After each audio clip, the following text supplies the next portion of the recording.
Astro సిండికేట్లో మీ personal and business promotions కోసం కింది నెంబర్కు కాంటాక్ట్ చేయండి.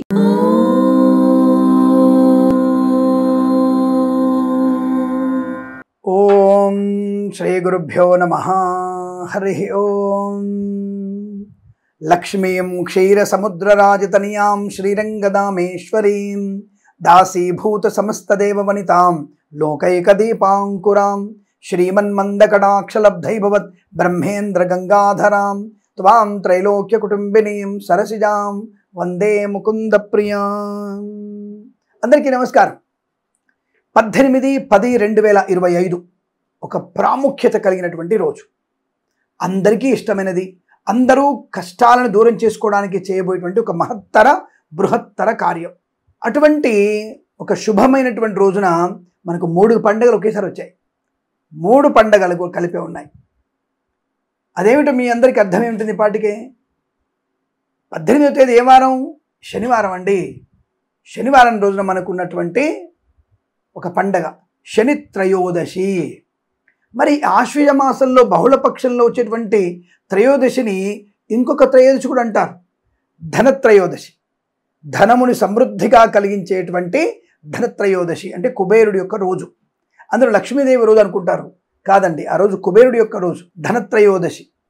ఇక్కడ మనకి దీపావళి పండుగ గురించి మనం తర్వాత చెప్పుకుందాం. ధనత్రయోదశి రోజున మనము ఎవరిని పూజించాలి? కుబేరుణ్ణి పూజించాలి. అలాగే కొంతమంది ధనలక్ష్మిని కూడా పూజిస్తారు. కాబట్టి ఈరోజు మీరు ధనలక్ష్మిని పూజించండి. ధనత్రయోదశి రోజున కుబేరుణ్ణి పూజించడం. రాజాధిరాజాయ ప్రసహ్య సాహినే నమో వయం వై శ్రవణాయ కుర్మహే సమే కామాన్ కామకామాయ మహ్యం కామేశ్వరో వై శ్రవణో దధాతు కుబేరాయ వై శ్రవణాయ మహారాజాయ నమః అన్నటువంటి మంత్రాన్ని మనం చదువుకున్నా సరే, మంత్రాన్ని విన్నా సరే, ఇది నేను బాగా చెప్తాను, గుర్తుపెట్టుకోండి. ఇది విన్నా చదివినా తప్పకుండా మనకి కుబేరుడి యొక్క అనుగ్రహాన్ని పొందుకోవచ్చు. మరి ఈ యొక్క పూజ ఏ సమయంలో చేయాలి అంటే, ముందుగా మనం శని త్రయోదశి పూజ గురించి చెప్పుకుంటే, ప్రదోష కాలంలో త్రయోదశి యుక్తమైనటువంటి శనివారం కనబడుతోంది. ఈ సమయంలో మనము శని త్రయోదశి పూజ చేసినా చాలా విశేషము. ప్రదోష కాలంలో మనము ఈ శని త్రయోదశి పూజ చేస్తే విశేషమైన ఫలితాన్ని పొందుకోవచ్చు. ఇంకొక ముఖ్య విషయం మీ అందరికీ కూడా బాగా గుర్తుపెట్టుకోండి. పార్థివలింగాన్ని చేసి మనం ఈ రోజున పార్థివలింగాన్ని చేసి ఆ పార్థివలింగం పైన నల్ల నువ్వులు కలిపిన నీళ్లతో కనుక తిల జలాభిషేకం, కృష్ణ తిల జలాభిషేకం చేస్తే అద్భుతం.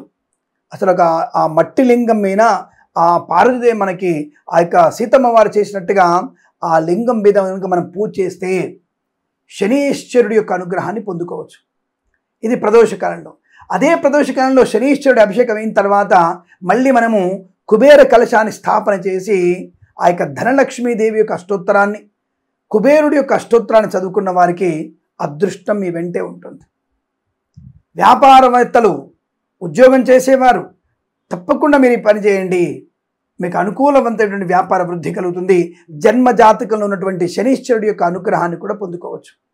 వాడి పీడ పరిహారం తొలుగుతుంది తప్పకుండా. ఇది చేసి చూడండి, మీకు అనుకూలంగా ఉంటుంది. ప్రదోష కాలంలో లక్ష్మీ పూజ కొరకు తప్పకుండా మనము అభిషేకం కొరకు ఒక బ్రాహ్మణుని నియమించుకొని రుద్ర నమక చమకాలతో కృష్ణ తిల జల అభిషేకం చేయడం వల్లను, స్వామివారికి ప్రీతినటువంటి పంచామృత అభిషేకము, భస్మాభిషేకము, బిల్వార్చన చేసిన వారికి అష్టైశ్వర్యము, లక్ష్మీదేవిని కుబేరుని పూజిన వారికి లక్ష్మీ స్థిరత్వము, శనీశ్వరుడి యొక్క అనుగ్రహాన్ని పొందుకోవడానికి మనము ఆ యొక్క తిల జలాభిషేకం చేయడం కూడా విశేషంగా చెప్పబడుతోంది. అటువంటి బృహత్తరమైన ఒక మంచి పండగ వాతావరణం ఈరోజు కలిసి వస్తున్నది. అలాగే ఈ రోజున మనం ఒక ముఖ్యమైనటువంటి పని కూడా చేయాలి. అది 3వ పండగ. ఒకటేమో శని త్రయోదశి, శనీశ్వరుడికి అనుగ్రహాన్ని పొందడానికి. రెండవది ధనత్రయోదశి, కుబేరుడి అనుగ్రహాన్ని పొందడానికి. మూడవది అకాల మరణము నుంచి బయటపడడానికి యమదీప ప్రజ్వలన. దాంట్లో నల్లటి ఒక మట్టి ప్రమిదలో నువ్వుల నూనె వేసి, నిజమైన నువ్వుల నూనె, ఏదో దీపం నూనె అని చెప్పి అమ్మే వాళ్ళు ఉంటారు, అటువంటి వాటికి భ్రమపడకండి. నిజమైన నువ్వుల నూనె తీసుకువచ్చి ఆ నువ్వుల నూనెతో నల్ల రంగు ప్రమిదలో కనుక మనము వేసాం, ఇంకొద్దిగా అడుగు ముందుకు వేసి మన యొక్క వత్తుల్ని బొగ్గుతో అంటే కలిపి కాస్త నలుపు రంగు వస్త్రముతో లేదా నలుపు రంగునే మనము ఆ బొగ్గుకి ఆ ఒత్తికి పట్టించి ఆ ఒత్తిని మనము వెలిగించినట్టయితే ఎక్కడ వెలిగించాలి అంటే అందరికీ అనుమానం, గుడికి వెళ్ళాలా స్వామి, నాకు సమయం లేదు, నేను ఎక్కడో ఆఫీస్లో ఉన్నాను, ఎక్కడైనా ఒక మర్రి చెట్టు కింద, ఎక్కడైనా రావి చెట్టు కింద. తప్పకుండా మీరు అనుకుంటే ఏదైనా అసాధ్యం కాదండి.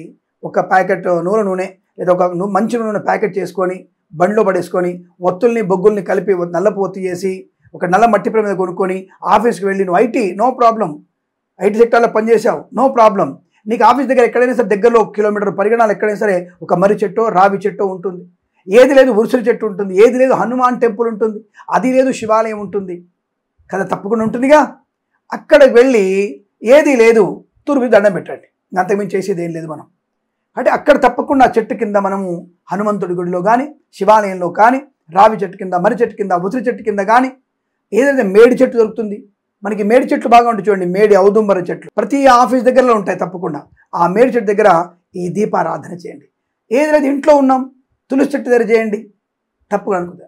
వీలైంది శివాలయానికి వెళ్ళండి, ఇంకా వీలైంది విష్ణువాలయానికి వెళ్ళండి, ఇంకా వీలైంది నవగ్రహ దేవాలయానికి వెళ్ళి అక్కడ ఈ యొక్క యమదీపం వెలిగించండి.